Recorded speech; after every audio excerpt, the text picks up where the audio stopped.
इधर थे हम लोग। चलो ठीक है। तो याद रखना कंपनी एक्ट के अंदर वो कंपनी है, कंपनी एक्ट के अंदर बच्चों कंपनी है, एज वेल स्पेशल सेक्टर का बिजनेस भी कर रहे हैं, इसलिए वो अलग से उनका एक स्पेशल लॉ भी उनके ऊपर एप्लीकेबल है, तो ध्यान देना। तो इनके ऊपर भी बच्चों कंपनी एप्लीकेबल होगा, पर आगे क्या लिखा है, एक्सेप्ट, मतलब कंपनी एप्लीकेबल होगा कि नहीं होगा, नहीं होगा। व्हेनेवर यू हैव एक्सेप्ट मतलब क्या बच्चों, एक्सेप्शन नहीं होगा। Where provision of the said act, said act मतलब तुम्हारा companies act, okay, are inconsistent मतलब क्या बच्चों, मैच हो रहा है कि नहीं हो रहा है, मैच नहीं हो रहा है with the provisions of the insurance act और IRDA एक्ट। मतलब इनको कहना क्या है, सेड एक्ट मतलब बच्चों क्या, कंपनीज एक्ट 2013, वो कंपनी भी है, इंश्योरेंस का सेक्टर भी है, तो उनके पास बच्चों दो लॉ एप्लीकेबल हो गए, companies act and let us say IRDA act और इंश्योरेंस एक्ट, ओके। अगर दोनों में झगड़ा हुआ, who will override who, no, IRDA Act will override Companies Act. Special law will always override Companies Act. Sector will be important than the company. अब मान लो, I'll just give you a very simple example. जैसे आगे CA inter में वगैरह जाओगे, accounts में तुम देखोगे इंश्योरेंस के लिए, बैंकिंग के लिए वगैरह वगैरह, उनके फॉर्मेट्स अलग होते हैं, फाइनेंशियल स्टेटमेंट्स के फॉर्मेट ही अलग है। अब शेड्यूल 3 तुमको यहाँ पे देखे रखा कंपनीज एक्ट में, और इंश्योरेंस एक्ट में, बैंकिंग एक्ट में, इलेक्ट्रिसिटी एक्ट में तुमको फॉर्मेट्स अलग देखे रखे, तो वो फॉलो होगा, कंपनी एक्ट फॉलो नहीं होगा। तो वहां पे उन्होंने वर्ड क्या लिखा बच्चों, इनकंसिस्टेंट, मतलब क्या, जहाँ पे कंपनीज एक्ट और वो स्पेशल एक्ट मैच नहीं हो रहे, दोनों लोग अलग अलग चीजें कह रहे हैं, तो special act will always override companies act. जेपा कुछ, that is common for all three now. देखो उसके लिए उनके खुद के कौन से एक्ट है, special act will override, correct, companies act. Clear है यहां तक? अब ये लोग थक गए बताते बताते, इंश्योरेंस बोला, बैंकिंग बोला, इलेक्ट्रिसिटी बोला, इसलिए आगे बोला एनी अदर स्पेशल एक्ट। थक गए, कितना लिस्ट बना के रखेंगे ये लोग, है ना। तो उन्होंने क्या बोला, देखो any other company govern by any special act, हमको नहीं पता भाई, है ना, कल जाके कुछ भी हो जाए, तुमने नया लॉ बनाया, कोई और एक्ट रहेगा स्पेशल तुम्हारे खास सेक्टर के लिए, तो खास सेक्टर का law will override company act जहां पे वो मैच नहीं हो रहा है। Clear? Online okay? Yash Kadam, Nitin, आगे बढ़ते हैं। सच बॉडी कॉर्पोरेट, अब इसके ऊपर भी है, which are incorporated by any act for time being in force and as CG may notify specially in this, specify in this behalf, तो तुमको ज्यादा टेंशन लेने की जरूरत नहीं है। एनी सच बॉडी कॉर्पोरेट मतलब कोई भी बच्चों लीगल एंटिटी, ओके, पर अगर CG ने बोला हाँ ये लीगल एंटिटी के ऊपर कंपनी एप्लीकेबल है तो होगा। लेट अस से NHA है, national highway authority of India, body corporate है। What do you mean by body corporate? Legal entity, very good, separate legal entity, separate legal entity. University बच्चों, hospital, ICAI है कि नहीं बच्चों, ये सब तुम्हारे एग्जांपल्स क्या है, बॉडी कॉर्पोरेट के। लीगल एंटिटी अलग, लोग चलाने वाले अलग, समझा। इवन LLP भी बॉडी कॉर्पोरेट आता है, हाँ या ना, हाँ, यस और नो, हाँ ऐसा ऐसा यस कर रही हो, यस, इसमें डर गया, ओके, ठीक है।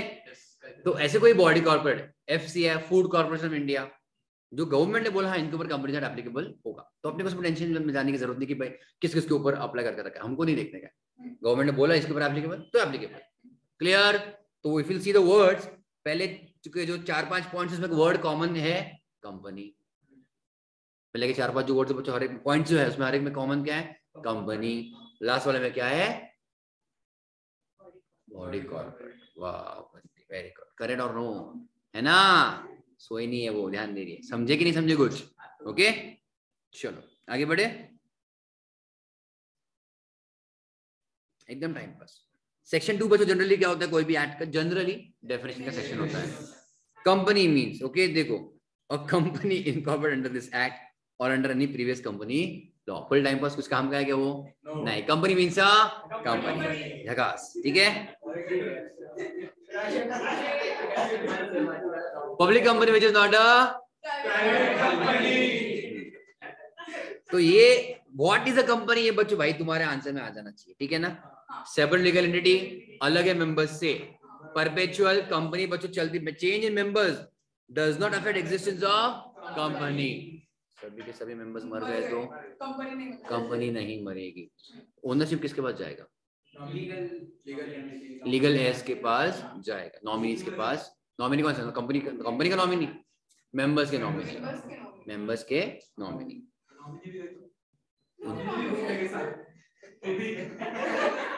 और कोई फिर झगड़ा वगड़ा करने के लिए आया, हमारा रिलेटिव था, मेरा प्रॉपर्टी था, है ना, कोई ना कोई मिलेगा ना, मैं आ जाऊंगा, कोई नहीं, मैं चला जाऊंगा, मेरा संबंध था उनके साथ, है ना, मैंने उनको पढ़ाया था। हाँ, प्रेसिडेंट, हाँ हाँ ऑब्वियसली, एमडी, मैनेजिंग डायरेक्टर, हाँ ऑब्वियसली अलाउड है। और जनरली वही होता है, जनरली वही होता है ना। अब तू रिलायंस में देख ले, घर के में कोई ना कोई एमडी वगैरह रहेंगे, खोल के देख लेंगे अपन एनुअल स्टेटमेंट, और सब उनका ही रहता है। जब तक तू बड़ी कंपनी नहीं होती और तेरे को इंडिपेंडेंट डायरेक्टर्स करके आता है, इंडिपेंडेंट डायरेक्टर्स की जरूरत नहीं पड़ती, तब सब घर के लोग रहते हैं। जब बहुत बड़ी कंपनी होती है तो तुमको इंडिपेंडेंट डायरेक्टर्स बाहर से भी लोग लाने पड़ते हैं। हाँ तो लिस्टेड वगैरह होता है, एक लिमिट के आगे, लिमिट हर एक कंपनी में पूरा लिमिट देके रखा है, वो तुम्हारे इंटर के सिलेबस में भी नहीं है, इंडिपेंडेंट डायरेक्टर्स करके। म्हणजे हे जे आहे त्याचं म्हणजे आरएनसी सांगितलं त्यांना अजून वरती जावं लागेल, त्यांना हे भेटणार का इंडिपेंडेंट आहे इसको, कंपनी को, आरएन कौन? नहीं रहेगा ना उसमें, ऑब्वियसली रहेगा, वो लिस्टेड कंपनी है ना, ऑब्वियसली रहेगा उसमें इंडिपेंडेंट डायरेक्टर्स। उसका तुम एनुअल स्टेटमेंट खोल के देखो, कभी भी गूगल पे जाने का, कंपनी का नाम डालने का, जो तू बड़ी कंपनी की बात कर रहा है, फाइनेंशियल स्टेटमेंट्स या फिर एनुअल रिपोर्ट डाउनलोड करने का, तुमको स्टार्टिंग के 10-15 पेजेस में तुमको दिख जाएगा कि बोर्ड ऑफ डायरेक्टर्स में कौन है। उसमें तुम निचे थोड़ा स्क्रॉल करोगे तो तुमको दिखेगा ब्रैकेट में उसका नाम रहेगा इंडिपेंडेंट डायरेक्टर, मतलब type of director, executive, non executive, CEO, CFO, MD, और थोड़ा नीचे दिखेगा किसी का ब्रैकेट में इंडिपेंडेंट डायरेक्टर्स। तो बाहर से लोग आए हैं मैनेज करने के लिए, ऐसा वो एक लिमिट के आगे कंपलसरी है, ऐसा है, जरूरी है वो, क्योंकि फिर कंपनीज थोड़ा ओपन भी रहना चाहिए ना, तुम लोग ही चला रहे हो, बाहर क्या चल रहा है पता नहीं, इसलिए बाहर के लोग ने थोड़ा सा मैनेजमेंट में ध्यान देना चाहिए, ऐसा। चलो, लिमिटेड लायबिलिटी बच्चों क्या है? लायबिलिटी तो company is different from liability of the members, ठीक है। AJP, company can act through human agency only ना, मतलब क्या बच्चों, कंपनी को हाथ में रह गया नहीं है, कंपनी साइन कर सकती है क्या? नहीं, कोई और करेगा ना उसके बिहाफ पे। Company can contract, sue and be sued in its own name. Clear यहाँ तक? Okay. चलो, उन्होंने आगे का पूरा स्टोरी दिया अपने को, फटाफट करिए इसको। Separate legal entity. There are distinctive features between different forms of organization, and most striking feature बच्चों क्या है as compared to others? That बच्चों company is a separate legal entity. Legal, जैसे बच्चों legal लिखता हूँ मतलब उसको सैंक्टिटी, मतलब ऐसा क्या बोलते हैं उसको, अप्रूवल है लॉ से कि हाँ भाई तेरे को मैं अलग पर्सन ट्रीट कर रहा हूँ। In other words, when the company is registered, it is clothed, उसको कपड़े पहनाए जाएंगे बच्चों, लीगल पर्सनैलिटी के, कुछ भी लिखते हैं लोग कपड़े डालना निकालना, क्या है ये? It comes to have, winding up वही करेंगे ना, फिर निकाल देंगे, नहलाएंगे ना मरते वक्त, कपड़े निकालने पड़ेंगे। हाँ, it comes to have almost the same rights and powers as human being. ऐसे लिखना मत आंसर में, ये तो तुमको देने के लिए। Its existence is distinct, ये चलो ठीक है, and separate from that it's, I hope you're understanding वो बच्चों वर्ड ज्यादा यूज करते हैं, members not owners, members. A company can own property, have a bank account, raise loans, ऐसा लगे ऐसे बोल रहे जैसे कि रेज बच्चे बोल रहे, रेज लोन्स, इनकर लायबिलिटीज, लायबिलिटी हो सकती है उनके ऊपर, and obviously enter into contracts, है ना, वो डेटर भी हो सकता है, क्रेडिटर भी हो सकता है, कुछ भी हो सकता है, ठीक है। It is that law, a person which is different from subscribers to the member of association, its personality is distinct and separate from the personality of those who compose it. Compose मतलब जिसने बनाया, तो जिन्होंने बनाया और जो बनी company, अलग अलग लोग हैं, ठीक है। Even members can contract with company, acquire right against it और incur liability to it, मतलब कि जो मेंबर्स और कंपनी इतने अलग है कि मेंबर्स को खुद का कुछ हक हो सकता है कंपनी के ऊपर, या फिर मेंबर्स को खुद की लायबिलिटी भी हो सकती है कंपनी के साथ। कैसे क्या? मेंबर्स का बच्चों राइट हो सकता है कंपनी के साथ, सॉरी कंपनी के लिए, या फिर कंपनी के अगेंस्ट मेंबर्स का राइट क्या हो सकता है? लाइक खुद का शेयर्स बेचना, मान लो बच्चे कंपनी ने डिविडेंड डिक्लेयर किया, तुमको मिलेगा कि नहीं मिलेगा? अगर कंपनी ने डिविडेंड डिक्लेयर किया, you as a member have a right और no to receive the dividend, तो you have a right against the company. Company ने बोनस शेयर डिक्लेयर किया, यू हैव अ राइट और नो। कंपनी ने right share सुना है? Right share सुना है कभी? राइट शेयर नहीं सुना, चलो ठीक है, नो प्रॉब्लम, कोई बड़ी बात नहीं है, ठीक है। नहीं बाबा, और टाइम पास हो जाएगा फिर। कल जाके इंटर में जाएंगे। कल जाके कंपनी ने बच्चों मीटिंग अरेंज की, मीटिंग, जनरल मीटिंग, एनुअल, तो मेंबर का राइट है कि नहीं जाने का? ऑब्वियसली है। एज वेल एज मेंबर का बच्चों कुछ ना कुछ ड्यूटी, लाइबिलिटी ड्यूटी मतलब लाइबिलिटी हो सकता है विद कंपनी। कौन सा वाला एग्जाम्पल पूछ रहा हूँ? कंपनी ने अगर मेंबर को लोन दिया तो is liable, okay fine. What else? Call in arrears, call समझे क्या? कॉल समझे नहीं? कॉल लाइबिलिटी है कि नहीं मेंबर की? ऑब्वियसली है ना, वरना कंपनी क्या कर सकती? फोरफिट। तो राइट है ना, कंपनी का राइट है मतलब इसका लाइबिलिटी भाई। क्लियर? तो इतने अलग है कि मेंबर्स और कंपनी का खुद का राइट और लाइबिलिटी हो सकता है। For the debts of the company, अब ये इंपॉर्टेंट है भाई, ये इंपॉर्टेंट है। For the debts of the company only its creditors can sue it and not its members. ये तो भी चलो पॉइंट ऑफ व्यू ठीक है, मतलब कौन किसको sue करेगा? क्रेडिटर कंपनी को sue कर सकते हैं। कंपनी के ओनर कौन है? मेंबर्स। इसका मतलब ये बच्चों, क्या क्रेडिटर डायरेक्टली मेंबर्स को sue कर सकते हैं? नहीं। क्रेडिटर्स मेंबर्स को डायरेक्टली sue कर सकते हैं because the contract is between company and outsiders, मतलब creditors, not between creditors and members. Member बोलेंगे मेरा कुछ संबंध नहीं, मैं ओन करता हूँ, आई नो दैट, मतलब मेरा प्रॉपर्टी नहीं लेने का, I am not personally responsible, बात खत्म। इसलिए अपन ने कंपनी चालू किया ना, हमारे आगे कंपनी जो है कंपनी के साथ, that is keeping of corporate will. Very good, yes correct. अरे हाँ या ना? Okay, so creditors can not sue members, creditors can sue company. अब ध्यान देना, शायद तुमने सुना रहेगा वाइंडिंग अप के टाइम कंपनी पैसा मांग सकती है अगर अनकॉल्ड रहा तो। कॉल्ड है बट अब तो ड्यू है, मान लो कॉल्ड इन अरियर्स, तो वाइंडिंग अप के टाइम कंपनी मांग सकती है पैसा मेंबर से। कंपनी मांग सकती है या क्रेडिटर मांग सकता है? क्योंकि बच्चों कॉन्ट्रैक्ट किसके बीच में? मेंबर और कंपनी के बीच में। सर कंपनी मेंबरला sue करू शकते का? काय के लिए? म्हणजे कशासाठी? अगर काय लोन वगैरे घेतला असेल किंवा काही जर रिपे नाही केलं। यस, आगे।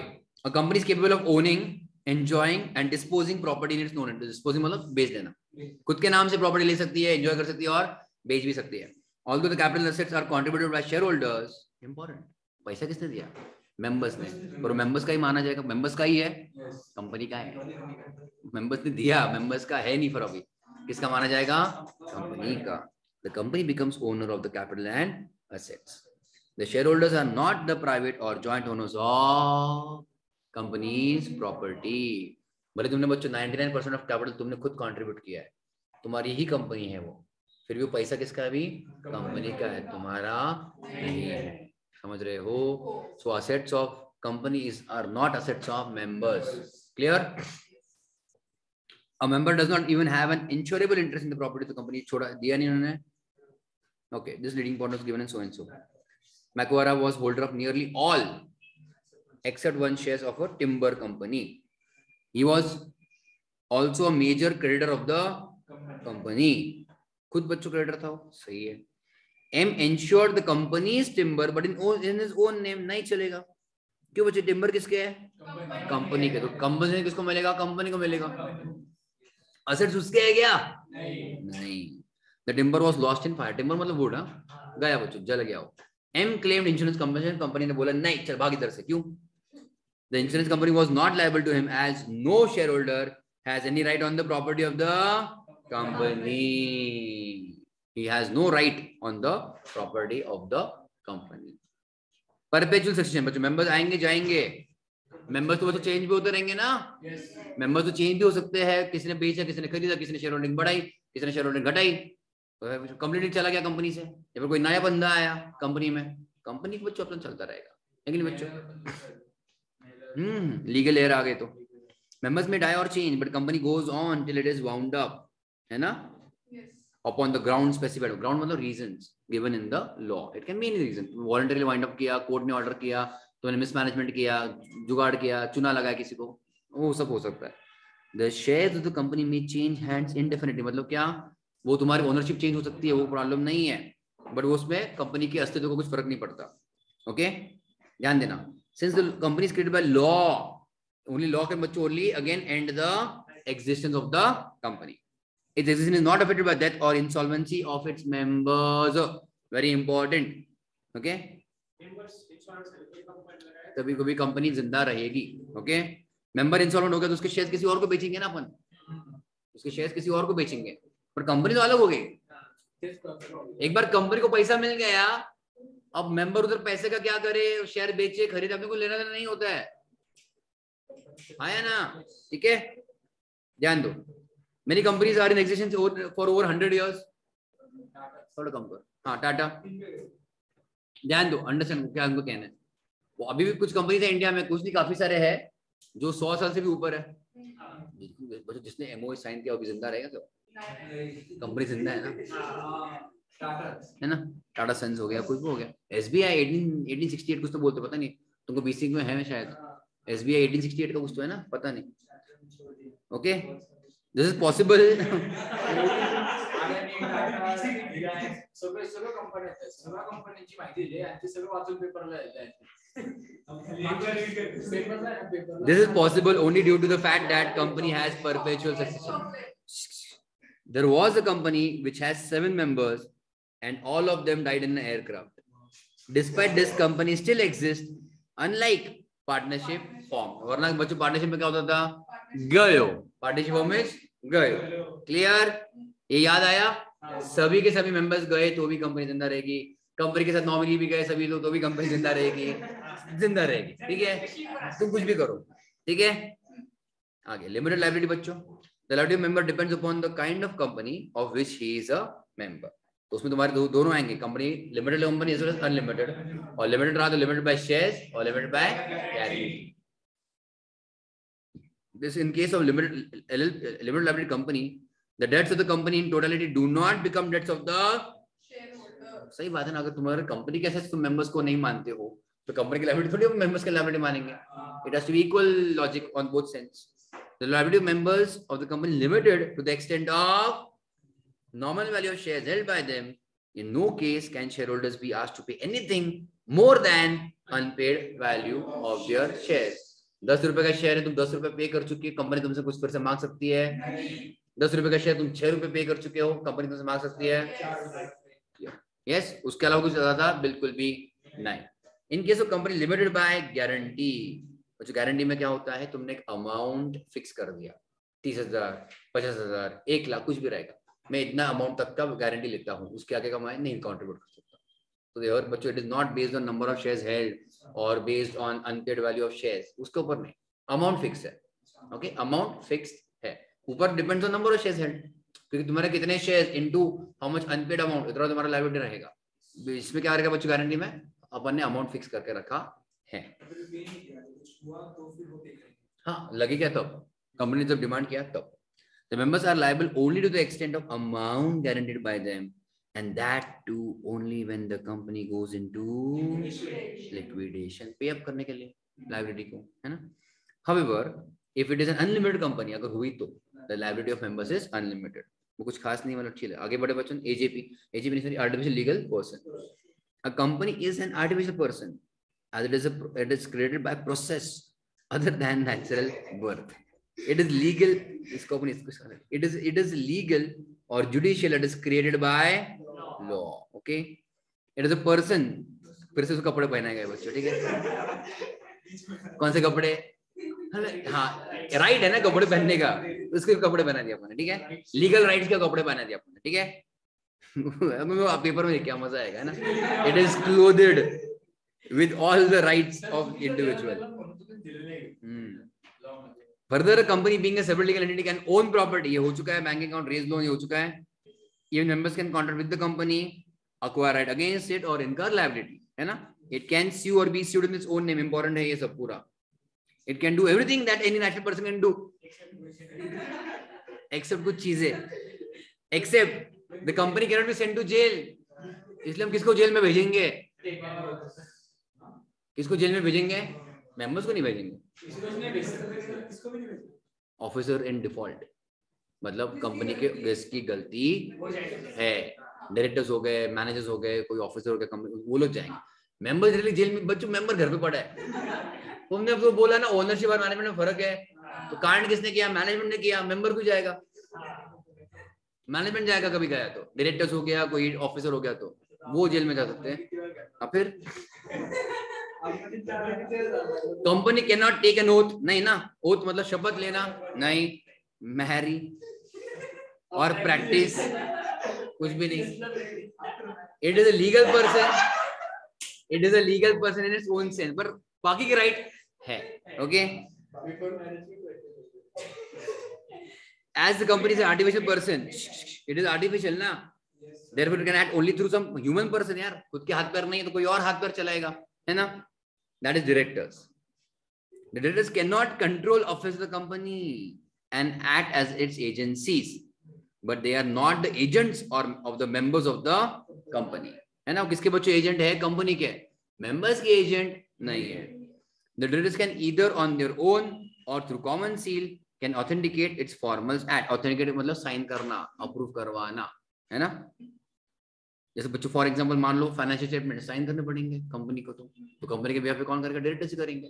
Okay, thus a company is called an artificial legal person। ठीक है, कॉमन सील का अभी पूरा कंसेप्ट हट गया है, निकाल दिया उसको बच्चों, 2015 में बच्चों उसको निकाल दिया, वो ऑप्शनल है बच्चों, अभी तुम्हारा चेक करो, has made the common seal optional. Common seal होता क्या है? सिक्का, स्टैम्प, सही बात है, करेक्ट। नहीं, जरूरत क्या है? अभी सब कुछ ऑनलाइन चल रहा है, जरूरत क्या है? वैसे डिजिटल सिग्नेचर हो जाता है ना, तो ध्यान देना। बट अगर कॉमन सील है,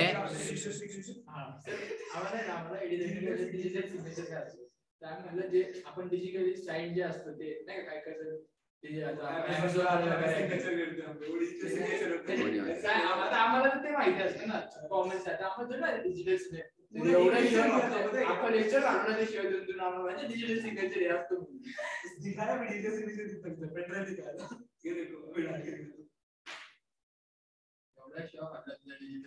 सर, बिना कामाच्या शिवाय मी खाल्ले ना, ते फक्त एजी। अरे तुम्ही लेक्चर मध्ये नका बोलू, रेकॉर्डिंग चालू आहे। A company being artificial person is not bestowed with the body of natural being, therefore it works through the agency of human। ये हो चुका है अपना। तो डॉक्यूमेंट्स के ऊपर साइन करने के लिए अपने को क्या चाहिए? Common seal. The common seal is used by the companies as a symbol of it। ये टाइम बस यार, आगे छोड़ो। आज के बच्चों इसका क्या था? रुको रुको रुको, ऑप्शनल है, बट क्या है बच्चों? ऑप्शनल है, ठीक है, ध्यान देना। Documents which need to be authenticated by a common seal, मतलब company seal, will be required to be so done only if company opts for a common seal। मतलब कुछ भी डॉक्यूमेंट को अपने को साइन चाहिए कंपनी का, तो कंपनी ने कॉमन सील लिया रहेगा तो कॉमन सील लगाएंगे। अब ध्यान दो, अगर कॉमन सील नहीं है कंपनी के पास, हाँ तो कौन? तो डॉक्यूमेंट में बच्चों कम से कम 2 साइन चाहिए, 2 साइन चाहिए। ये तो 2 डायरेक्टर्स चाहिए, पर अगर या फिर तुम्हारे कंपनी में सीएस है तो 1 डायरेक्टर एंड 1 सीएस, तो जेपा के नहीं जेपा, ठीक है? तो 2 डायरेक्टर्स या फिर डायरेक्टर एंड सीएस, अगर कंपनी में सीएस अपॉइंटेड है तो सीएस, 2 डायरेक्टर्स रहते ही हैं प्राइवेट कंपनी में। प्राइवेट कंपनी, पब्लिक में तो प्राइवेट में 2 चाहिए, पब्लिक में 3 चाहिए, ठीक है? क्या बोला? कौन साइन करेगा? 2 डायरेक्टर्स। हाँ, तो वो सीएस कब साइन करेगा? अगर वो अगर है तो अगर कंपनी में सीएस है तो कौन साइन करेगा? CS and director. क्लियर है कि नहीं? तो कंपलसरी बेसिकली सीएस को साइन करना, अगर वो है कंपनी में तो। हाँ, पर तुम बोलो कि कंपनी में सीएस है और 2 डायरेक्टर साइन किया, समझा गया? आगे बढ़े। कॉर्पोरेट व्हील मतलब क्या? आइडेंटिफिकेशन सेपरेशन, इसको अंडरलाइन करो। There is separation of identification, मतलब क्या? अलग अलग आइडेंटिफाई किया जाएगा मेंबर को एंड कंपनी को, सेम टू सेम वो नहीं है। Okay, where company is identified separately from members. Clear? The term corporate veil refers to the concept that members of the company are shielded from liability connected to the company's action। मतलब क्या? Members पूरी तरह से जिम्मेदार नहीं है for the activities done by the company। If the company incurs any debt or does not follow any law, contra mean मतलब does not follow, the corporate veil concept comes into picture, है ना, और member खुद जिम्मेदार नहीं होंगे, company जिम्मेदार होगी, ऐसे माना जाएगा ऑब्वियसली। तो कंपनी जिम्मेदार तो कंपनी और उसके ऑफिसर जिम्मेदार, ओके। In other words they enjoy corporate insulation protection basically, ठीक है। Thus members are protected from the acts of the company. Solomon बच्चों क्या हो गया, सोलोमन में क्या हुआ था, उसने खुद का प्रोप्राइटरशिप बेच दिया कंपनी को, नहीं पता मालूम है किया कि नहीं करें, करते हैं, ध्यान दो, ठीक है। हाँ ठीक है, ध्यान दो ना, अभी मैं बोल रहा हूँ। ये कंपनी है, okay, Solomon versus Solomon company limited, okay. एक कंपनी और एक खुद बंदा है, मतलब केस लॉ में पुराने जमाने का, ध्यान दो।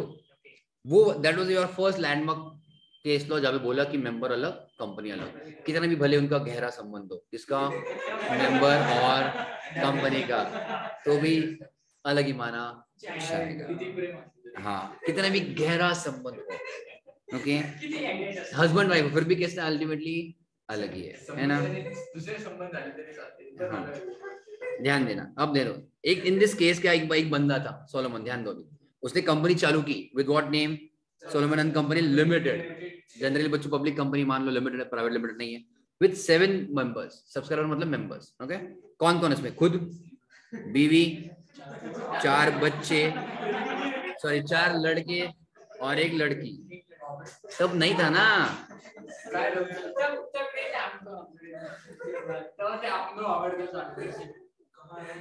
तब नहीं रहेगा, कुछ चीजें इन्वेंट की गई, ओके, पता नहीं, हाँ।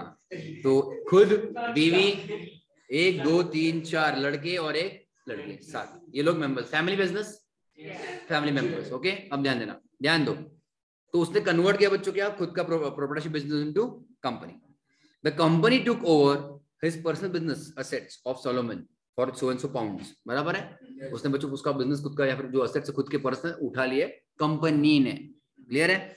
तो उसको पैसा दिया, सोलोमन को पैसा दिया कंपनी ने, अभी कंपनी लीगल एंटिटी अलग मानी गई, तो कंपनी ने उसके असेट्स खरीदे, ओके, और उसको पैसा दिया 30,782 pounds. And in turn Solomon ने कंपनी के क्या लिए बच्चों, 20,000 शेयर्स लिए ऑफ 1 पाउंड ईच, तो 20,000 रुपए इधर हो गया, ठीक है, 20,000 मतलब रुपए नहीं, 20,000 पाउंड। डिबेंचर्स वर्थ 10,000, 20 और 10 30 हो चुका है ना। अब ध्यान देना, debentures worth so and so of the company with charge on companies asset. Debenture समझता है, debenture is a debt instrument, debenture is a debt instrument, मतलब वो डेट है, कंपनी के लिए डेट है, कंपनी को इंटरेस्ट पे करना पड़ेगा या फिर एटलीस्ट कुछ ना कुछ पैसा पे करना पड़ेगा डिबेंचर होल्डर को। कितना अमाउंट का लेकर रखा, 10 का। But what is meaning of this charge on companies asset? Very good Yash, it is a secured creditor, मतलब कंपनी के जो असेट्स है उसके ऊपर उसका डिबेंचर का चार्ज होना, मतलब कल जाके अगर कंपनी मान लो डूब जाती है तो जो डिबेंचर होल्डर है उसको कंपनी के असेट्स के ऊपर हक मिलेगा, फर्स्ट हक, सिक्योर्ड क्रेडिटर, करेक्ट, उधर लिख दो सिक्योर्ड क्रेडिटर।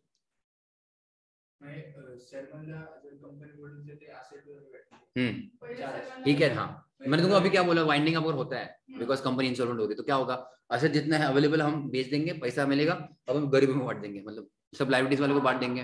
पर गरीबी में कौन कौन है तुम्हारे गवर्नमेंट आएगा, मान लो पहले secured creditors and then unsecured creditors. तो ये तुम्हारा अगर चार्ज किया है तो क्लियर कट, मतलब उसका जो See, it is debt for the company ना, debenture is debt, liability for the company, it is charge against asset, मतलब उसको बच्चों प्रोटेक्शन देकर रखा है असेट्स के अगेंस्ट। तो कल जाके कुछ अपन ने एसेट बेचे कंपनी के बिकॉज ऑफ वाइंडिंग अप, हाँ, तो जो पैसा मिला हम बच्चों पहले इनको देंगे, पैसा सिक्योर्ड क्रेडिटर्स को देंगे, that is called as charge on the company's asset. Clear याद तक? अब ध्यान देना, और बैलेंस बच्चों इन कैश जो भी रहेगा उसका 18,700 जो भी रहेगा या 8,000, हाँ जो भी, यस करेक्ट लिया ऑल ऑफ यू। ध्यान देना, his wife, daughter and 4 sons took up only 1 pound share each, बाकी के लोगों ने बच्चों एक एक शेयर ही लिया है। देखो 7 ही मेंबर है, 1 2 3 4 5 6 जो भी है, जो भी रहेंगे, बाकी मेजॉरिटी शेयर किसके पास, खुद के पास। समझ रहा है कि नहीं समझ रहा? 7 मेंबर चाहिए तो उनको एक एक कुछ तो शेयर देकर रखा, मेजॉरिटी उसके पास है। क्लियर? ओके। बाद में क्या हुआ, कंपनी बच्चों गई लिक्विडेशन में due to general trade depression, कुछ भी रहेगा, इकोनॉमी में कंपनी का जो वांडे हो गए है ना। अब आप देखो बच्चों, unsecured creditors, okay, to the tune of 7,000, to the tune मतलब उतना अमाउंट का 7,000 पाउंड के जो अनसिक्योर्ड क्रेडिटर्स थे, है ना, उन्होंने बोला, कंटेंडेड मतलब उन्होंने आर्ग्यू किया कोर्ट में कि सालोमान could not be treated as an secured creditor। वो लोग बोल रहे हैं खुद से ही पैसा लिया, खुद को ही पैसा दे रहा, बोल रहा सिक्योर्ड क्रेडिटर, इसने चूना लगाया हमको, क्योंकि कंपनी यही चला रहा है, सब शेयर उसके पास, स्टार्टिंग के बिजनेस के एसेट्स उससे ही लिए थे, इसने कंपनी को बच्चों दिवाला निकाला है, और तुम उसको ही पहले प्रायोरिटी दे रहे हो हमारे पहले। तो बाकी के लोग क्या बोल रहे हैं, क्या सिक्योर्ड क्रेडिटर, लात मारो इसको, है कि नहीं, ये मेंबर है उसको तो इनफैक्ट लास्ट देना चाहिए, काय का सिक्योर्ड क्रेडिटर। तुम पूछ रहे थे ना मेंबर ये भी हो सकता है क्या, यस मेंबर तुम्हारा क्रेडिटर भी हो सकता है, but in this case right now उसने खुद के लिए तो बच्चों सिक्योर्ड डिबेंचर्स लिखे थे, सिक्योर्ड डिबेंचर्स, सिक्योर्ड डिबेंचर्स समझते हैं क्या, पक्का, मतलब वही जो it is secured on the assets of the company, clear है। तो मेंबर, तो बाकी के लोगों का कहना था इसको सिक्योर्ड क्रेडिटर मत मानो, ठीक है बच्चों। In respect specially for debentures held by him, कितने का लिया था बच्चों उसने, 10,000 का, उनको वही था ना भाई, वो 10,000 हमारे पहले लेके जा रहा, तो हमारे 7,000 के वांदे हो रहे हैं, उसको बाजू में हमारे बाद में प्रायोरिटी दो, हमारे तो 7,000 आ जाएंगे ना, क्या है ना। As he was the managing director, उनका कंटेंशन क्या है, कंटेंशन मतलब आर्गुमेंट क्या है कि वो एमडी है कंपनी का, ओके, वन मैन कंपनी है, मेथोडी शायद उसके पास है सब कुछ, okay, and which is not different from Salomon himself, and the cloak बच्चों मतलब पूरा तुम्हारा क्या होता है, हैरी पॉटर देखा है, नहीं देखा, वो हैरी पॉटर को उसको क्या बोलते हैं, उसको पर्दा, शॉल रे, शॉल पता है, हाँ वो शॉल, क्लोक मतलब शॉल, केप, ठीक है, सुपरमैन वाला केप, क्या रहे, हाँ क्लोक। तो उनका कहना है, बाकी के राइटर्स का कहना है कि जो क्लोक ऑफ द कंपनी मतलब जो कंपनी को दिखा रहे हैं हमको दिखावट, ये सब झूठा मूठा है, हाँ, एक बस कंपनी बोलने के लिए, नुकसान तो उसने किया है ना हमारा, तो कंपनी बस बोलने के लिए कि कंपनी ने नुकसान किया, एक्चुअल नुकसान इसने ही हमारा किया है, and it is a fraud, उनका कहना है। तो बच्चों उन्होंने क्या बोला, कोर्ट ने क्या बोला, the company is at law a different person all together from the subscribers to the memorandum, ठीक है, अलग अलग है, and though it may be that after incorporation the business is precisely the same as it was before, मतलब basically कुछ भी change नहीं हुआ है, पहले प्रोप्राइटरशिप का बिजनेस कर रहा था, अब कंपनी के थ्रू बिजनेस कर रहा है, तो भले बिजनेस के नेचर में कुछ फर्क नहीं पड़ा है, समझ रहे हो, and the same persons are managers, proprietor में भी वही मैनेजर था, कंपनी में भी वही मैनेजर है, and the same hands receive the profit, hand मतलब वही बंदे को प्रोप्राइटरशिप में प्रॉफिट मिल रहा था, उसी को कंपनी में डिविडेंड वगैरह सैलरी मिल रहा है, the company is not in law the agent of the subscribers, मतलब वो मियर एजेंट नहीं है of the owner, okay, or trustees for them, company बच्चों को ट्रस्टी वस्टी नहीं उसकी,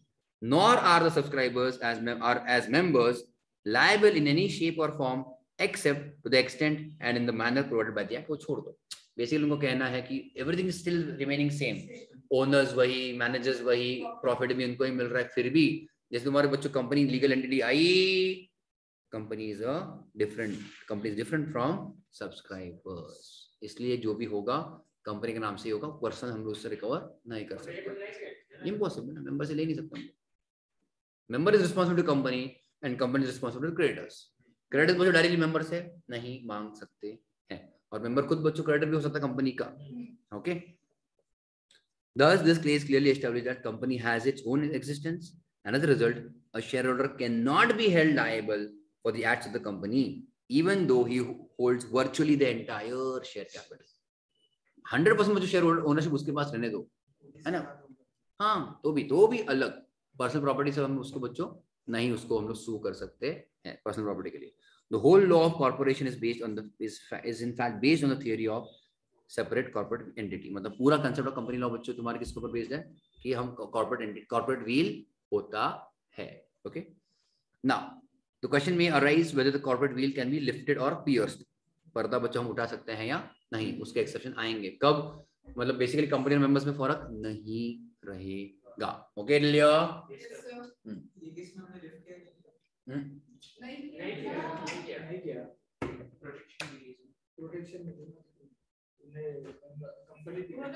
member company alone, the member is protected from companies act, that is keeping of corporate wheel, और यहाँ पे बच्चे मेंबर्स और ओनर सेम, तो कंपनी में कुछ इश्यू हो गया तो मेंबर जिम्मेदार।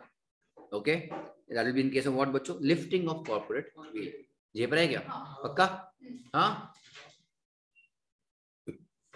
मतलब क्या lifting means looking behind the company as a legal person and disregarding, मतलब नहीं मानना उसका कॉर्पोरेट एंटिटी, मतलब वो लीगल अलग पर्सन है, आर्टिफिशियल नहीं माना जाएगा, कंपनी और मेंबर एक ही है ऐसा माना जाएगा। So it is exactly opposite ना of corporate veil. Okay, instead to the realities behind the legal facade, where the courts ignore the company and concern themselves directly with the members or manager, direct बच्चों owner को पकड़ लिया, okay, या फिर management को, the corporate will may be said to have been lifted. Only in such appropriate cases the courts are willing to lift the corporate wheel. और अगर बच्चों वो तुम्हारा कुछ प्रॉब्लम, बड़ा प्रॉब्लम हो जाता है तो की बात। ओके, तो check lifting of corporate veil, the following are cases where company law disregards principles of corporate responsibility, personality, or the principle that company is legal entity distinct from separate from its shareholders or members. ये नहीं माना जाएगा अभी कि members owners अलग है company से, ऐसा नहीं माना जाएगा। Okay, to determine the character of the company, that is to find out whether company is enemy or friend. Company is an artificial person. Company के बच्चों क्रिएटेड नेचुरल बर्थ है क्या? तो माता पिता कुछ है, दोस्त, बच्चे, दुश्मन, कुछ नहीं है सच। कंपनी का सब है कुछ नहीं, कंपनी तुम्हारा आर्टिफिशियल है, इसलिए कंपनी दोस्त है या दुश्मन देखने के लिए हमको बच्चों देखना पड़ेगा कंपनी चला कौन रहा है, आया ना? करेक्ट। कंपनी जो बच्चों चला रहे बच्चों ओनर है, अगर वो तुम्हारा दोस्त है दुश्मन है तो तुमको समझेगा कि कंपनी दोस्त है या दुश्मन। Clear? In the law related to trading with the enemy, where the test of control is adopted. Test of control. There can be name test, use test और control test.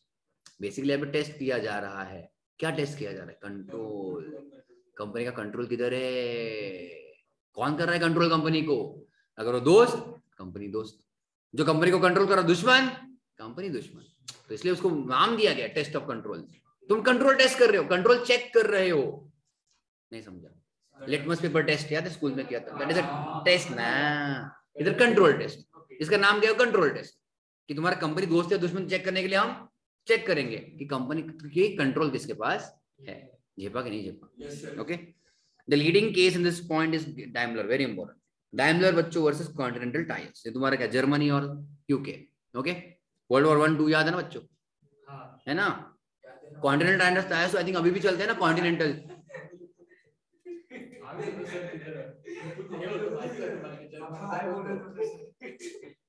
आगे ध्यान दो, द कोर्ट में red the wheel, बाप रे, निकाल सकते for ascertaining weather company is an enemy company, मतलब वो व्हील निकाल, पर्दा निकाल सकती चेक करने के लिए कंपनी दोस्त है दुश्मन। It is true that unlike a natural person, a company does not have a mind और कॉन्शियंस। बच्चों को खुद को आत्म अंदर की आवाज नहीं होती कॉन्शियंस कंपनी को, मुझे बचा, मैं पेपर में हूँ, है ना, मैं उड़ना चाहती हूँ, मैं भागना चाहती हूँ, बस रुकना नहीं चाहती। हाँ, ऐसे कंपनी बोल सकती है क्या? नहीं, खुद की आवाज, अंतरात्मा है क्या कंपनी को? दोस्त दिमागी कंपनी को नहीं है। ओके, तो बच्चों उसके दिमाग ही नहीं है तो दोस्त भी नहीं और दुश्मन भी नहीं कंपनी को, है ना? It may however be characterised as enemy company. बच्चों एनिमी कंपनी बन सकती है अगर उसके affairs matters are under control of people of an enemy country.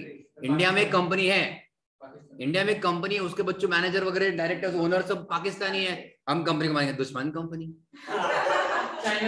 है ना? चाइना पबजी को कैसे लात मारा बच्चों अपन? अरे हाँ या ना? फॉर दिस पर्पस तो हमने कंपनी का देखा क्या? कंपनी तो बच्चों मान लो इंडिया में रजिस्टर्ड है, ओनर बाहर के तो अपन वो देखेंगे ना, है ना? The court may examine the character of the persons who are actually at the helm of the affairs, मतलब जो बेसिकली मैनेज कर रहे हैं affairs of the company, helm मतलब ऊपर, है ना, जो अफेयर्स बच्चे मैनेज कर रहे हैं कंपनी के। आगे, टू प्रोटेक्ट रेवेन्यू और टैक्स, इंपॉर्टेंट। तूने बच्चों टैक्स बचाने के लिए बहुत सारी कंपनी खोल दी है, बैठना तो बैठो, तुमने बच्चों मान लो टैक्स बचाने के लिए, क्या बोला, टैक्स बचाने के लिए बहुत सारे कंपनीज खोल दिए, तो भी माना जाएगा कि भाई ये सब तुम्हारे झूठे मोटे कंपनीज है। तो हम मानेंगे कि भाई ये अलग अलग कंपनी नहीं है, तुम सब एक ही हो, है ना। In certain matters concerning the law of taxes, duties and stamps, particularly where question of controlling interest is the issue, where corporate entity is used to evade और सर्कमवेंट टैक्स। कॉर्पोरेट एंटिटी मतलब किसने कमाया, company ने कमाया, मैंने नहीं कमाया। किसने कमाया, कंपनी ने कमाया, मैंने नहीं कमाया, तो मेरी इनकम में मत जोड़ो इसको। कंपनी का इनकम, कंपनी का खर्चा, ऐसा। और तुमने वो कंपनी क्यों बनाई, टैक्स बचाने के लिए। जब बच्चों कोर्ट बोले कि ऐसा कुछ येड़ा नहीं बनाने का हमको, वो कुछ कंपनी अलग नहीं, तुझसे हो, तेरा इनकम है, ठीक है। तो बच्चों ये this is a famous case law Dinshaw Maneckji Petit. It was held that, ध्यान देना, company was not a genuine company at all. उसके भाई के मतलब कुछ अलग से कुछ ट्रांजैक्शन हो ही नहीं रहे थे, तो बस एक उनको पता है कि लीगल एंटिटी अलग होती है, इसलिए लीगल एंटिटी अलग बना दी, सब प्रॉफिट उसके नाम से दिखाया और बोले कि मेरा प्रॉफिट नहीं, मेरा इनकम नहीं हो, ऐसा नहीं, okay at all. But me, अब ध्यान देना, so company was not a genuine company at all, but merely the assessee himself disguised under the legal entity of a limited company. Assessee himself, तुमको assessee नहीं समझेगा, assessee का बच्चों meaning है simple, tax payer. बच्चों bracket में तुमको दिख रहा है भाई साहब का नाम, दिनशॉ, दिनशॉ दिखा कि दिनशॉ, तो बोल रहे कि वो जो दिनशॉ है ना, वही छे वो बस कंपनी का कपड़ा पहन के आया है वो, तो कपड़ा निकालो दिनशॉ दिखेगा, समझा क्या। कंपनी का कपड़े, मतलब कंपनी का कॉर्पोरेट स्ट्रक्चर निकालो, दिनशॉ निकलेगा अंदर। तो कोर्ट का कहना था ये कंपनी नहीं है, दिनशॉ है, ऐसा, ठीक है। अरे श्री राम की तरह है, हनुमान की तरह, अंदर देखो राम है, ऐसा समझे। द असेसी कौन, tax payer Dinshaw, earned huge income by way of dividend interest. अब उसको टैक्स नहीं भरना था नालायक को, तो क्या करे, कंपनी खोल दी और बोल दे ये मेरा इनकम नहीं है, कंपनी का इनकम, समझा क्या, ओके।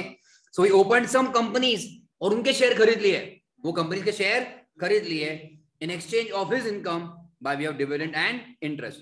डिविडेंड बच्चों इंटरेस्ट कहां पे दे दिया, उनको दे दिया, हमारा नहीं है करके, ठीक है। अरे समझा कि नहीं समझा। Thus this income was transferred back to the assessee by way of loan। मतलब क्या, दिनशॉ ने क्या किया, कंपनी खोले, कंपनी के शेयर्स खरीदे ना, तो शेयर्स खरीदे, उसके जो भी डिविडेंड वगैरह पैसा है वो सब उनको दे दिया, और वही कंपनी से, और वही कंपनी से बच्चों से क्या लिया, लोन लिया है। तो कोर्ट ने बच्चों क्या बोल दिया, ये सब बच्चों कंपनी झूठे मूठे, शैम मतलब क्या, झूठे मूठे, and corporate veil was lifted to decide the real owner of the income. कौन था ओनर, कौन है, कंपनी या दिनशॉ, दिनशॉ। इसको अपन आगे कंटिन्यू करें, चलो हाँ ठीक है, करता, चलो चलो फटाफट करते। To avoid a legal obligation, legal obligation मतलब ड्यूटी, ऑब्लिगेशन मतलब बच्चों क्या, ड्यूटी, ध्यान देना बच्चों, अच्छा केस है नीचे वाला, ध्यान दो। Where it was found that the sole purpose of the formation of company was to use it as a device to reduce the amount to be paid by way of bonus to workmen। Supreme court ने बोला ये तुम्हारा company जो बनाया है झूठा मोटा company है, कोई काम का नहीं है, तुम ही हो, वो कंपनी का होकर अलग हमको नहीं पता, ओके। अच्छा कैसे, ध्यान देना बच्चों, okay, understand. Workmen of associated rubber industry limited versus associated rubber industry, okay. तो basically worker union versus the company, को समझ रहे हैं, workers union against the company, okay. ध्यान देना, the fact of the case A ए लिमिटेड, ध्यान दो, purchase shares of B limited, okay. अरे हाँ या ना, by investing a sum of 4.5 lakh. किसने किसके शेयर खरीदे, ए ने बी के, तो बी का बच्चों जो भी प्रॉफिट होगा उसको, जो भी डिविडेंड डिक्लेयर होगा वो प्रॉफिट के ऊपर, वो डिविडेंड का पैसा किधर जाएगा, ए के पास जाएगा। किसका इनकम हुआ, ए का इनकम हुआ, वेरी गुड, ओके। तो ध्यान देना, the dividend in respect of those shares was shown in P&L of the company, which company बेचा, A company, very good। अब ध्यान दो, it was taken into account, वो जो प्रॉफिट है ना ऑन डिविडेंड, प्रॉफिट मतलब dividend income, it was taken into account for the purpose of calculating bonus payable to the workmen। See A limited है मान लो, बराबर है, ए लिमिटेड के वर्कर्स को बोनस देंगे depending on profit of A limited. A limited को बच्चों डिविडेंड इनकम हुआ बी से, ए लिमिटेड को डिविडेंड इनकम हुआ बी से, नहीं समझा, ए ने ए ने शेयर्स लिए ना बी के, कौन किसको डिविडेंड देगा? बी ए को डिविडेंड देगा। इनकम किसका हुआ? ए का इनकम हो, यहाँ तो ठीक है ना। अब ए के जो वर्कर्स है उनको हम सैलरी पे कर रहे हैं, उनको हमको बोनस भी देना है, और बोनस बच्चों डिपेंड्स ऑन योर प्रॉफिट। इतना ठीक है? जनरली लॉस होगा तुम दोगे क्या? नहीं देंगे, तो प्रॉफिट। अब ए के प्रॉफिट में एक पार्ट एडेड है, कौन सा वाला? डिविडेंड वाला। अब तक नहीं पड़ा। ए के प्रॉफिट में खुद का तो प्रॉफिट कमा ही रहे थे वो लोग, उसमें और एक इनकम जोड़ा गया, डिविडेंड इनकम। अब बच्चों ये जो डिविडेंड इनकम भी ऐड किया है और खुद का भी जो भी पूरा प्रॉफिट था, इसको बच्चों कुछ परसेंटेज जाएगा as bonus to the workers. A limited के प्रॉफिट के अंदर डिविडेंड भी आया है, पूरा इनकम आया, उसको कुछ परसेंटेज वर्कर्स को बोनस जाएगा। करेक्ट? अब बच्चों क्या किया, ध्यान देना, यहां तक समझ रहा था ना?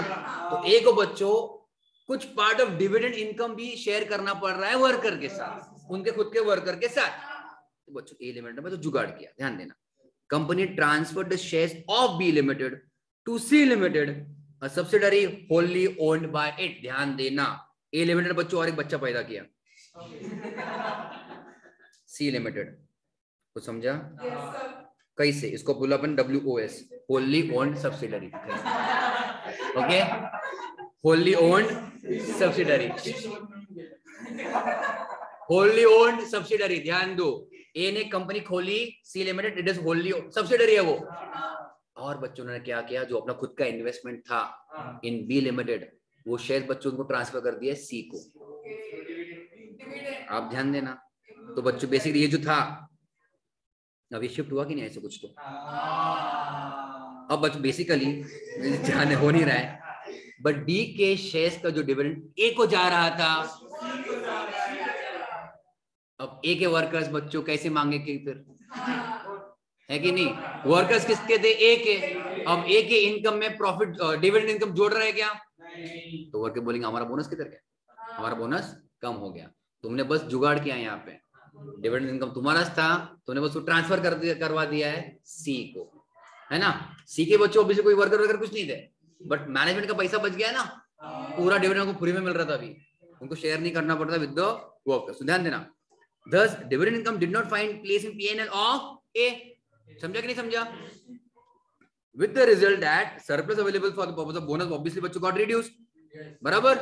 हाँ, your company created a subsidiary and transferred to it its investment holdings in a bid. मतलब क्या पर्पस से? To reduce खुद का liability to pay bonus to the workers. झेप रहा है कि नहीं झेप रहा है? देखो सुप्रीम कोर्ट ने क्या बोला, ब्रश्ड असाइड, मतलब उन्होंने खारिज कर दिया separate existence of subsidiary. The new company so form, कौन बच्चों? See, had no assets on its own except जो शेयर्स दिए हैं ए कंपनी ने, विद नो बिजनेस इनकम और नथिंग बट एक्सेप्ट क्या? डिविडेंड, बस, है कि नहीं? And serving no purpose except reduce gross profit of the principal company, ताकि बोनस कम हो जाए वर्कर्स का। दिस वाज द टैक्ट ना, इंटेंशन। कोर्ट ने बोला ऐसा नहीं चलेगा, क्योंकि तुम लोग बच्चों लीगल ड्यूटी ऑब्लिगेशन जो है वो छुड़ाने के लिए तुमने वो कंपनी की इनकॉर्पोरेट की है, तो सी लिमिटेड और ए लिमिटेड एक ही मानी जाएगी। वो शेयर्स का डिविडेंड के ऊपर का बोनस देना पड़ेगा वर्कर्स को। Okay, next one, formation of subsidiaries to act as agents. A company में sometimes be regarded as an agent और ट्रस्टी ऑफ इट्स मेंबर्स और of another company, and may therefore be deemed to have lost its individuality in favor of the principal. Your principal be held liable for the acts of the company. इन्होंने कुछ दिया क्या example?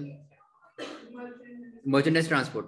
A transport company wanted to obtain licenses for its vehicle, but it could not do so if applied in its own name. इतना नाम बच्चों का खराब था, okay? Blacklisted, कुछ भी रहेगा। It therefore formed a subsidiary, जुगाड़, and application for license was made in that name of the company, subsidiary, और बाद में बच्चों ने assets ट्रांसफर करवा दिए सब्सिडरी कंपनी को।